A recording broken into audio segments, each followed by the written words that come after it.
ನಾವು ಆಡಳಿತ ಪಕ್ಷದಲ್ಲಿರ್ತಕ್ಕಂಥ ಸದಸ್ಯರು ಖಂಡಿತವಾಗ್ಲೂ ಕೂಡ ರಾಜಕೀಯವನ್ನು ಮೀರಿ ಈ ವಿಚಾರನ ಪ್ರಸ್ತಾವ ಮಾಡಲಿಕ್ಕೆ ಆಲೋಚನೆ ಮಾಡ್ತಾ ಇದ್ದೇವೆ. ನಿಮ್ಮನ್ನ ಕೂಡ ಮನವಿ ಮಾಡ್ತಾ ಇರ್ತಕ್ಕಂಥದ್ದು ಭ್ರಷ್ಟಾಚಾರದ ವಿರುದ್ಧವಾಗಿ ಕರ್ನಾಟಕ ರಾಜ್ಯದಲ್ಲಿ ಖಂಡಿತವಾಗ್ಲೂ ಎಲ್ಲರೂ ಒಟ್ಟುಗೂಡಿ ಹೋರಾಟ ಮಾಡಬೇಕು ಅಂತ ಎರಡು ಮಾತಿಲ್ಲ. ನಾನು ಹೇಳ್ದಾಗಿಲ್ಲ, ದಯವಿಟ್ಟು ಕುತ್ಕೋಬೇಕು ಮಾನ್ಯ ರವಿಯವರೇ. ನಾನು ಹೇಳ್ದಾಗಿಲ್ಲ, ದಯವಿಟ್ಟು ಕುತ್ಕೋಬೇಕು ಮಾನ್ಯ ರವಿಯವರೇ. ಮಾನ್ಯ ರವಿಯವರೇ, ನೀವು ಮಾತಾಡಂಗಿಲ್ಲ. ನೀವು ದಯವಿಟ್ಟು ನಾನು ಹೇಳ್ದಾಗಿಲ್ಲ ದಯವಿಟ್ಟು Ravi, don't take me for granted. ಸಾಧ್ಯವೇ ಇಲ್ಲ. ನೀವು ಮಾತಾಡಲಿಲ್ಲ. ನಿಮ್ಮ ಸಿಟಿ ರವಿಯವರು ಮಾತಾಡಲಿಲ್ಲ. ನೀವು ಮಾತಾಡಲಿಲ್ಲ. ಸಾಧ್ಯವೇ ಇಲ್ಲ. No, I not agree with this.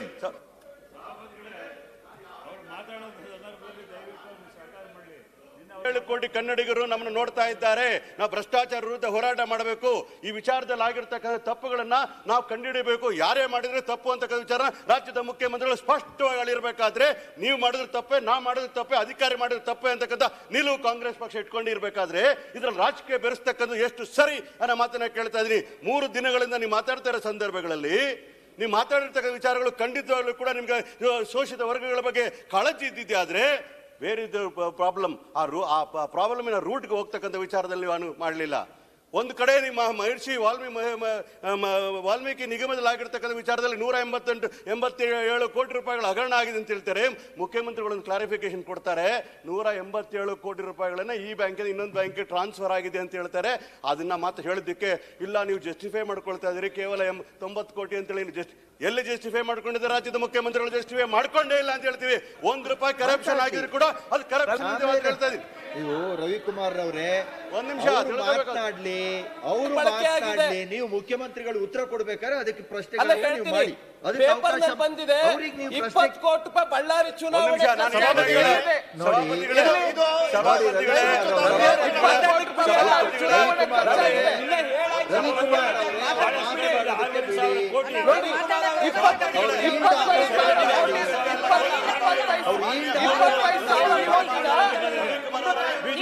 ನಿಮಗೆ ಏನೇನು ನೈತಿಕತೆ ಇಲ್ಲ.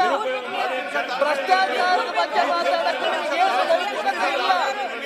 ಮಾತಾಡೋದು ಭ್ರಷ್ಟಾಚಾರದ ಬಗ್ಗೆ ಮಾತಾಡಕ್ಕೆ ನಿಮಗೇನು ನೈತಿಕತೆ ಇಲ್ಲ.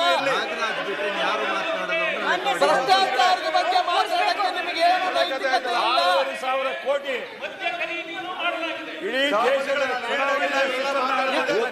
ಏನು ನೈತಿಕತೆ ಇಲ್ಲ ನಿಮಗೆ.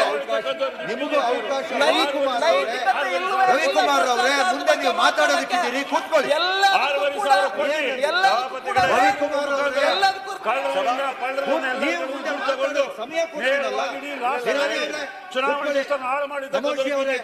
ನಮೋಶಿ ಅವರು ಕೂತ್ಕೊಳ್ಳಿ. ನೋಡಿ, ಕೂತ್ಕೊಳ್ಳಿ. ಕೂತ್ಕೊಳ್ಳಿ.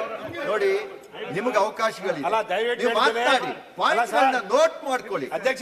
ನೋಡಿ, ಅವ್ರಿಗೆ 10 ನಿಮಿಷ ಕಾಲ ಕೊಟ್ಟಿದೆ. ಆ 10 ನಿಮಿಷನ ನೀವು ಹಿಂಗ್ ಮಾತಾಡಿದ್ರೆ ಸಮಯ ಹೇಗೆ? ಮುಂದೆ ಯಾವ್ದಕ್ಕೂ ಆದ್ರೂ ಹಿಂಗೆ ಹೇಳ್ಬೇಕು. ಕೂತ್ಕೊಳ್ಳಿ. ನಮಗೂ ಹೇಳಕ್ ಆಗ್ತದೆ. ನಿಮ್ ಕೂತ್ಕೊಳ್ಳಿ.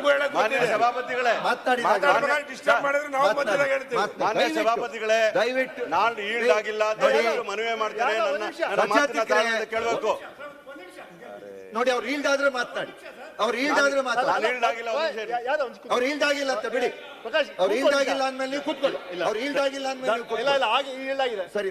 ದಯವಿಟ್ಟು ಅವ್ರಿಗೆ ಹೇಳಬೇಕು, ಪ್ರತಿ ಸಲ ಮಾತಾಡುವಾಗ ಈ ತರ ಪೇಪರ್ ಎತ್ಕೊಂಡು ತೋರ್ಸೋದು, ಪ್ರತಿ ಸಲ ಎದ್ದೊಳ್ಳೋದು ಸರಿಯಲ್ಲ. ಅದು ಹಾಗೆ ಮಾಡ್ಕೊಂಡು ಹೋದ್ರೆ ಮತ್ತೆ ನಮ್ಮ ಸದಸ್ಯರು ಕೂಡ ಕೇಳ್ರಿ ವಿಷಯ ನಿಮ್ಗೆ ಕೂತ್ಕೊಳ್ಳಿ. ಅದನ್ನ ಮಾಡ್ಕೊಂಡು ಈಗಾಗಲೇ ನಾವು ಕೇಳ್ತಾ ಇದೀವಿ. ಸದನ ನಡಿಬೇಕು.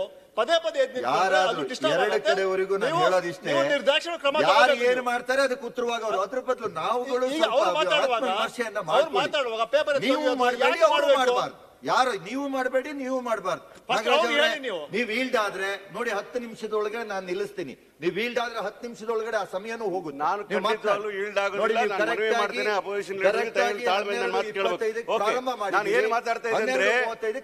ಏನ್ ಮಾತಾಡ್ತಾ ಇದ್ರೆ ರಾಜ್ಯ ಸರ್ಕಾರ, ಕರ್ನಾಟಕದಲ್ಲಿರ್ತಕ್ಕಂಥ ಕಾಂಗ್ರೆಸ್ ಸರ್ಕಾರ ಖಂಡಿತವಾಗ್ಲೂ ಕೂಡ ಸಂವಿಧಾನಬದ್ಧವಾಗಿರ್ತಕ್ಕಂಥ ಆಶಯಗಳಲ್ಲಿ ನಂಬಿಕೆ ಇಟ್ಕೊಂಡಿರ್ತಕ್ಕಂಥದ್ದು ಮತ್ತು ಶೆಡ್ಯೂಲ್ ಕಾಸ್ಟ್, ಶೆಡ್ಯೂಲ್ ಟ್ರೈಬ್ ಶೋಷಿತ ವರ್ಗಗಳಿಗೆ ಕೊಡಬೇಕಾಗಿರೋ ಎಲ್ಲ ಸೌಲಭ್ಯ ಸೌಲಭ್ಯಗಳನ್ನ ಕೊಡ್ತಕ್ಕಂಥ ಕಟಿಬದ್ಧವಾಗಿ ಕೆಲಸ ಮಾಡಿದ ಸರ್ಕಾರ ಇದ್ರೆ ದೇಶದಲ್ಲಿ ಸಿದ್ದರಾಮಯ್ಯ ನೇತೃತ್ವದ ಕಾಂಗ್ರೆಸ್ ಸರ್ಕಾರನ ಮತ್ತೆ ಹೇಳ್ತಾ ಇದ್ದೀನಿ. ಇದಕ್ಕೆ ಉದಾಹರಣೆ ನಿಮ್ಗೆ ಹೇಳ್ಬೇಕು ಅನ್ನೋದ್ರೆ ಬಜೆಟ್ ಅಲ್ಲಿ 24.1% ಅಷ್ಟು ಬಜೆಟ್ ಮೀಸಲಾತಿನ ಕೊಟ್ಟು ಅವ್ರಿಗೆ ಕೊಡ್ತಕ್ಕಂಥ ಸೌಲಭ್ಯಗಳನ್ನ ಏನ ಮಾಡಿದ್ರೆ SC/ST ಮತ್ತು TSP ಪ್ರೋಗ್ರಾಮ್ ನ ದೇಶದಲ್ಲಿ ಅಂತಂದ್ರೆ ಎರಡನೇ ರಾಜ್ಯ ಅಂದ್ರೆ ಕರ್ನಾಟಕ ರಾಜ್ಯ, ಮೊದಲು ಆಂಧ್ರ ಪ್ರದೇಶ ಅಂತ ಹೇಳ್ತೀನಿ. ಆ ಬದ್ಧತೆನ ಸಿದ್ದರಾಮಯ್ಯ ಸಾಹೇಬರು ಪ್ರದರ್ಶನ ಮಾಡಿರ್ಬೇಕಾದ್ರೆ ನೀವು ಕೂಡ ಅವರ ಅಭಿನಂದನೆ ಪಡಿಸಬೇಕು. ಯಾಕಂದ್ರೆ ನಿಮ್ಮ ಕ್ಷೇತ್ರಗಳಲ್ಲೂ ಕೂಡ ಇರ್ತಕ್ಕಂಥ ಶೆಡ್ಯೂಲ್ ಕಾಸ್ಟ್ ಜನಗಳಿಗೆಲ್ಲ ನಿಮಗೆ ಮತ ಹಾಕಿದ್ರೆ ಚಿಂತೆ ಅಲ್ಲ, ಯಾರು ಮತ ಹಾಕ್ಲಿ ಬಿಡ್ಲಿ ಅವರ ಪರವಾಗಿರ್ತಕ್ಕಂಥದ್ದು ಶಿಕ್ಷಣಕ್ಕೆ, ಆರೋಗ್ಯಕ್ಕೆ ಮತ್ತು ಸಾಮಾಜಿಕ ನ್ಯಾಯ ಕೊಡಿಸ್ಲಿಕ್ಕೋಸ್ಕರ ಮತ್ತು ಅವರ ಅಭಿವೃದ್ಧಿಗೋಸ್ಕರ ನಾವು 24.1% ಅಷ್ಟು ದುಡ್ಡನ್ನ, ಅಭಿವೃದ್ಧಿ ದುಡ್ಡನ್ನ ಅವ್ರಿಗೆ ಇಟ್ಟಿರ್ಬೇಕಾದ್ರೆ ನಾವು ಒಪ್ಕೋಬೇಕಾಗ್ತದೆ,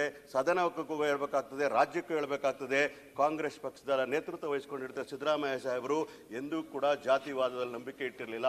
ಶೋಷಿತ ವರ್ಗಗಳು ಯಾರಾದ್ರೂ ಕೂಡ ಅವ್ರ ಪರ ನಿಂತ್ಕೋಬೇಕು ಅಂತೇಳಿ ಅಂಬೇಡ್ಕರ್ ವಾದನ ಪ್ರತಿಪಾದನೆ ಮಾಡ್ತಾ ಇರೋ ಸಂದರ್ಭದಲ್ಲಿ ವಾಲ್ಮೀಕಿ ನಿಗಮದ ಆಗಿರ್ತಕ್ಕಂಥ ಹಗರಣ ವಿಚಾರಗಳು ಬಂದಾಗ ಯಾವಾಗ ಅದು ಸರ್ಕಾರದ ಗಮನಕ್ಕೆ ಬರ್ತದೋ ಅಂದೇ ಅದನ್ನ 31/5/2024 ಒಂದು SIT ರಚನೆ ಮಾಡ್ತಾರೆ.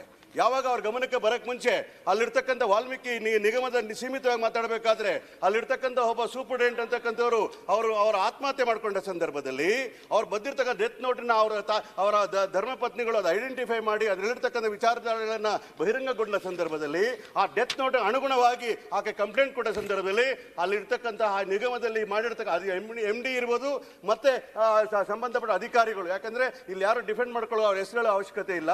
ಆ ನಿಗಮದಲ್ಲಿ ಇರ್ತಕ್ಕಂಥ ಅಧಿಕಾರಿಗಳು ಮಾಡಿರೋ ತಪ್ಪಿನ ವಿಚಾರದಲ್ಲಿ ಅವರು ಪೊಲೀಸ್ ಸ್ಟೇಷನ್ ಕಂಪ್ಲೇಂಟ್ ಕೊಡ್ತಾರೆ. ಕಂಪ್ಲೇಂಟ್ ಕೊಟ್ಟ ತಕ್ಷಣವೇ ಪೊಲೀಸ್ ಇಲಾಖೆಯು ಆಕ್ಟಿವ್ ಆಗಿ ಆ ವಿಚಾರದಲ್ಲಿ ಅವ್ರ ಮೇಲೆ FIR ಆಗ್ತಕ್ಕಂಥ ಕೆಲಸಗಳನ್ನ ಮಾಡತಕ್ಕಂಥ ಕೆಲಸವನ್ನು ಮಾಡ್ತಾರೆ. ಸೈಮಲ್ಟೇನಿಯಸ್ಲಿ ಆ ವಿಚಾರದಲ್ಲಿ ಒಂದು ಕಡೆ ಡೆತ್ ನೋಟ್ ಇರ್ತಕ್ಕಂಥ ವಿಚಾರದಲ್ಲಿ ಎಲ್ಲೂ ಕೂಡ ರಾಜ್ಯದಲ್ಲಿ ಇರ್ತಕ್ಕಂಥ ಮಂತ್ರಿಗಳ ಬದಲಾಗಲಿ ನಿಗಮದ ಅಧ್ಯಕ್ಷರ ವೇಳೆ ಉಲ್ಲೇಖ ಮಾಡಿರುವುದಿಲ್ಲ ಅನ್ನೋ ಮಾತನ್ನ ಕೂಡ ಇಲ್ಲಿ ಸ್ಪಷ್ಟವಾಗಿ ಕೊಡ್ತಿರ್ತಕ್ಕಂಥದ್ದು. ಮೊನ್ನೆ ಮಾತಾಡ್ತಿರೋ ಸಂದರ್ಭದಲ್ಲಿ ಮಾನ್ಯ ವಿರೋಧ ಪಕ್ಷದ ನಾಯಕರುಗಳು ಹಲವಾರು ಬಾರಿ ಹೇಳಿದ್ರು, ಚಂದ್ರಶೇಖರ್ನ ಕರ್ಕೊಂಡೋಗಿ ಹಲ್ಲೆ ಮಾಡಲಾಗಿದೆ, ಅವ್ರ ಮೇಲೆ ಒತ್ತಡ ತರಲಾಗಿದೆ ಅಂತ ಹೇಳಿದ್ರು.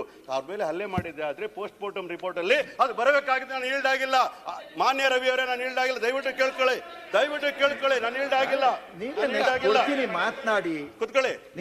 ನಾನೇನ್ ಹೇಳಿ ಮಾತಾಡ್ತಾ ಇದ್ದೀನಿ. ಡೆತ್ ನೋಟಲ್ಲಿ ಇರ್ತಕ್ಕಂಥ ವಿಚಾರಗಳು ಒಂದು ಕಡೆ ಒಂದು ದಾಖಲೆ ಆಗ್ತದೆ, ಇನ್ನೊಂದು ಅವರ ಧರ್ಮಪತ್ನಿಗಳು ಕೊಟ್ಟಿರೋ ಕಂಪ್ಲೇಂಟ್ ಒಂದು ಆಗಿದೆ. ದಟ್ ಇಸ್ ಎ ಪ್ರೈಮಾ ಫೇಸಿ, ಅದನ್ನೇ ಕನ್ಸಿಡರ್ ಮಾಡ್ಕೊಂಡು FIR ಮಾಡ್ತಕ್ಕಂಥದ್ದು. FIR ಅಂತಕ್ಕಂಥ ಏನು ಫಸ್ಟ್ ಇನ್ಫಾರ್ಮೇಶನ್ ರಿಪೋರ್ಟ್ ಅಂತಕ್ಕಂಥದ್ದು, ಯಾವ ವ್ಯಕ್ತಿ ಬಂದು ಕಂಪ್ಲೇಂಟ್ ಕೊಟ್ಟು ಅದ್ರ ಮೇಲೆ FIR ಆಗ್ತಕ್ಕಂಥದ್ದು. ಅಲ್ಲಿ ಎಲ್ಲೂ ಕೂಡ ಅವರ ಧರ್ಮಪತ್ನಿ ಆಗಿರ್ತಕ್ಕಂಥ ಕವಿತಾ ಅವರು ರಾಜ್ಯದ ಆ ಇಲಾಖೆ ಮಂತ್ರಿಗಳ ಬಗ್ಗೆ ಆಗಲಿ ಇಲ್ಲ ಆ ನಿಗಮದ ಅಧ್ಯಕ್ಷರ ಬಗ್ಗೆ ಉಲ್ಲೇಖ ಮಾಡಿರುವುದಿಲ್ಲ. ಅಂತ ಸಂದರ್ಭದಲ್ಲಿ ಉದ್ದೇಶಪೂರ್ವಕ ನೀವು ಅಲಿಗೇಷನ್ ಮಾಡ್ತೀರಿ ರಾಜ್ಯ ಸರ್ಕಾರದ ಮೇಲೆ ಅನ್ನೋದಾದ್ರೆ ನೀವು ರಾಜಕೀಯ ದೃಷ್ಟಿಕೋನ ಇಟ್ಕೊಂಡಿದ್ರೆ ಹೊರತು SC/ST ಅವರ ಬಗ್ಗೆ, ವಾಲ್ಮೀಕಿ ಜನಾಂಗದಲ್ಲಿರ್ತಕ್ಕಂಥ ಜನಗಳ ಬಗ್ಗೆ ನಿಮಗೆ ಕಾಳಜಿ ಇಲ್ಲ ಅಂತಕ್ಕಂಥದ್ದು ಮೇಲ್ನೋಟಕ್ಕೆ ನೋಡಿ ಗೊತ್ತಾಗ್ತದೆ. ಮಾತನ್ನು ಹೇಳ್ತಾ ಇದ್ದೀನಿ. ನಿಮಗೆ ಕಾಳಜಿ ಇದ್ದಿದ್ದೆ ಆದ್ರೆ ಖಂಡಿತವಾಗ್ಲೂ ಕೂಡ FIR ವಿಚಾರದಲ್ಲಿ ತಪ್ಪಿಸ್ತರಿಗೆ ಕ್ರಮ ಆಗಲಿ ಅಂತ ಕೇಳಬೇಕಾಯ್ತು. ಒಂದು ಮ್ಯಾಟ್ರ್ ಕೇಳ್ತಾ ಇದ್ದೀನಿ ನಾನು.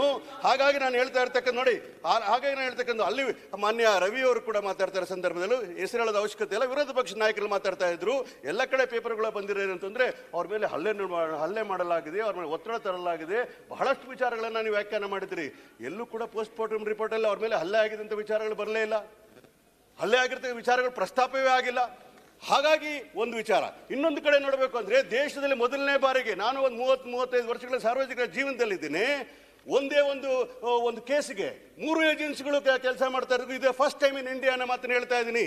SIT ಕೂಡಲೇ ಸರ್ಕಾರ ರಚನೆ ಮಾಡ್ತದೆ, ಉನ್ನತವಾದ ಅಧಿಕಾರಿಗಳು ಅದನ್ನ ಪ್ರಾಮಾಣಿಕವಾಗಿರ್ತಕ್ಕ ಅಧಿಕಾರಿಗಳನ್ನ ಹಾಕಿ SIT ರಚನೆ ಮಾಡಿ ಕೆಲಸ ಮಾಡಿ FIR ಹಾಕಿ 11 ಜನ ಅರೆಸ್ಟ್ ಮಾಡ್ತಕ್ಕಂಥ ಕೆಲಸವನ್ನು ಮಾಡ್ತಾರೆ. ಒಂದು ಕಡೆ ಅರೆಸ್ಟ್ ಮಾಡ್ತಕ್ಕಂಥ ಕೆಲಸಗಳನ್ನ ಮಾಡಿ ಅವ್ರ ಮೇಲೆ IPCಯಲ್ಲಿ ಬರ್ತಕ್ಕಂಥ ಎಲ್ಲ ಕಠಿಣವಾದ ಕಾನೂನುಗಳ ಅಡಿಯಲ್ಲಿ ಅವರಿಗೆ ಕೇಸ್ ಹಾಕಿದ ನಂತರ ಅದು ರಿಕವರಿ ಮಾಡ್ತಕ್ಕಂಥ ಕೆಲಸವನ್ನು ಮಾಡಿದ್ರು. ನೆನೆ UB ವೆಂಕಟೇಶ್ ಅವರು ಹೇಳೋ ಸಂದರ್ಭ ಹೇಳಿದ್ರು, ಸುಮಾರು 85 ಕೋಟಿ ರೂಪಾಯಿಗಳ ರಿಕವರಿ ಮಾಡ್ತಕ್ಕಂಥ ಕೆಲಸವನ್ನು ಮಾಡಿರ್ತಕ್ಕಂಥ ಪ್ರಾಮಾಣಿಕ ಕೆಲಸವನ್ನು ಮಾಡಿರ್ಬೇಕಾದ್ರೆ ರಾಜ್ಯದ ಪೊಲೀಸರ ನಂಬಿಕೆ ಇರ್ತಕ್ಕಂಥ ಕೆಲಸವನ್ನ ವಿರೋಧ ಪಕ್ಷರು ಮಾಡಬೇಕಾಗಿದೆ. ಇದು ಮಾಡೋದ್ರಿಂದ ಇಲ್ಲ, ನಾನು ಈಲ್ಡ್ ಆಗಿಲ್ಲ, ದಯವಿಟ್ಟು ರಿಕವರಿ ಆಗಿಲ್ಲ. ಒಂದು ನಿಮಿಷ, ತಪ್ಪು ಮಾಹಿತಿ ಕೊಡ್ತಾ ಇದ್ದಾರೆ.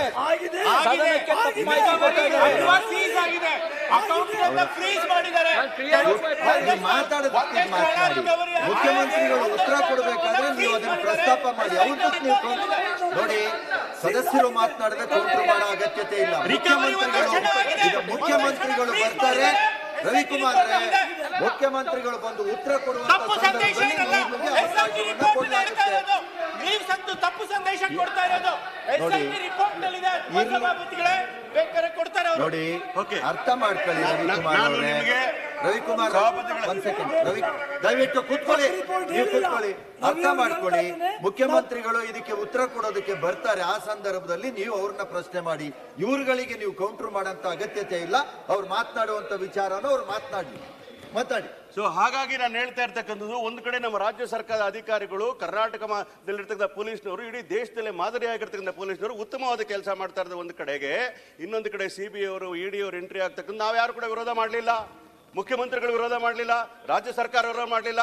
ಬ್ಯಾಂಕ್ನವರ ಕಂಪ್ಲೇಂಟ್ ಮೇಲೆ ಬ್ಯಾಂಕ್ನವರು ಕೂಡ ಅಲ್ಲಿರ್ತಕ್ಕಂಥದ್ದು, ಬ್ಯಾಂಕ್ನವರು ಕೂಡ ನಮ್ಮ ನಿಗಮದ ಅಧಿಕಾರಿಗಳು ಶಾಮೀಲಾಗಿ ಆಗಿರ್ತಕ್ಕಂಥ ಈ ಕೇಸಲ್ಲಿ ಯಾವ ರೀತಿ ನಾವು ನಮ್ಮ ನಿಗಮದ ಅಧಿಕಾರಿಗಳ ಮೇಲೆ ಕಠಿಣ ಕ್ರಮಗಳನ್ನು ಕೈಗೊಂಡಿದ್ದೆವು. ಕೇಂದ್ರ ಸರ್ಕಾರ should come forward to take action against those people. They should filed a suo motu case against this matter ಅಂತ ಹೇಳ್ತೀನಿ. ಯಾಕಂದ್ರೆ ರಾಷ್ಟ್ರೀಕೃತ ಬ್ಯಾಂಕ್ಗಳಾಗಿರ್ತಕ್ಕಂಥ ಅವ್ಯವಹಾರಗಳು ಕಳೆದ 5-6 ವರ್ಷಗಳಿಂದ ನೋಡಿದಾಗ ಹಲವಾರು ಬ್ಯಾಂಕ್ಗಳಿಗೆ ಕೋಟ್ಯಾಂತರ ರೂಪಾಯಿಗಳ ಅವ್ಯವಹಾರ ಆಗ್ತಾ ಇರಬೇಕಾದ್ರೆ ನಾವು ಯಾವತ್ತೂ ರಾಜಕಾರಣ ಮಾಡಿ ನಿರ್ಮಲಾ ಸೀತಾರಾಮನ್ ಮೇಡಮ್ ಅವರು ರಾಜೀನಾಮೆ ಕೊಡಬೇಕಂತ ಕೇಳಿದ್ವಾ?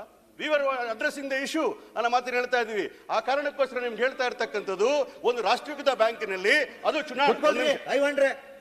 ಅದು ರಾಷ್ಟ್ರೀಕೃತ ಬ್ಯಾಂಕಿನಲ್ಲಿ ಚುನಾವಣಾ ಸಂದರ್ಭದಲ್ಲಿ ಇಷ್ಟು ಕೋಟಿ ರೂಪಾಯಿಗಳ ಅವ್ಯವಹಾರ ಆಗ್ತಕ್ಕಂಥದ್ದು ಇನ್ನೊಂದು ಅಕೌಂಟ್ಗೆ ಟ್ರಾನ್ಸ್ಫರ್ ಆಗ್ತಾ ಇರಬೇಕಾದ್ರೆ ಚುನಾವಣಾ ಆಯೋಗದಲ್ಲಿ ಕೋಡ್ ಆಫ್ ಕಂಡಕ್ಟ್ ಇರಬೇಕಾದ್ರೆ ಯಾವ ರೀತಿ ಇರ್ತಕ್ಕಂಥ ಪರಿಜ್ಞಾನ ಇಲ್ದಿರ್ತಕ್ಕ ಬ್ಯಾಂಕ್ ಅಧಿಕಾರಿಗಳು ಕೆಲಸ ಮಾಡ್ತಾ ಇದ್ದಾರೆ ಕೇಂದ್ರ ಸರ್ಕಾರದಲ್ಲಿ. ಕೇಂದ್ರ ಸರ್ಕಾರ ಇರ್ತಕ್ಕಂಥ ಈ ಬ್ಯಾಂಕ್ಗಳಿಗೆ ಆ ಒಂದು ನಾಮಿನ ಫಾಲೋ ಮಾಡಬೇಕು. ಎಲೆಕ್ಷನ್ ಟೈಮಲ್ಲಿ ದುಡ್ಡುಗಳು ಟ್ರಾನ್ಸ್ಫರ್ ಆದಾಗ 25 ಕೋಟಿ 50 ಕೋಟಿ ಟ್ರಾನ್ಸ್ಫರ್ ಆದಾಗ ಯಾಕೆ ಆಗ್ತದೆ ಕೇಳ್ತಕ್ಕಂತಹ ವಿಚಾರದ ಇಲ್ಲವಾ ಬ್ಯಾಂಕ್ಗಳೇನಂತ ಕೇಳ್ತಾ ಇದ್ದೀನಿ. ಅದರ ಜೊತೆಗೆ ಇನ್ನೊಂದು ಹೇಳಬೇಕು ಅಂತಾದ್ರೆ, ನೀವು ರಾಜ್ಯದ ಮುಖ್ಯಮಂತ್ರಿಗಳ ರಾಜೀನಾಮೆ ಕೇಳೋದಾದ್ರೆ ಮೊದಲು ಕೇಳಬೇಕಾಗಿರ್ತಕ್ಕಂಥದ್ದು ಕೇಂದ್ರದ ಹಣಕಾಸು ಸಚಿವರ ರಾಜೀನಾಮೆನ ಕೇಳ್ತಕ್ಕ ಕೆಲಸ ಮಾಡಬೇಕಾಗ್ತದೆ.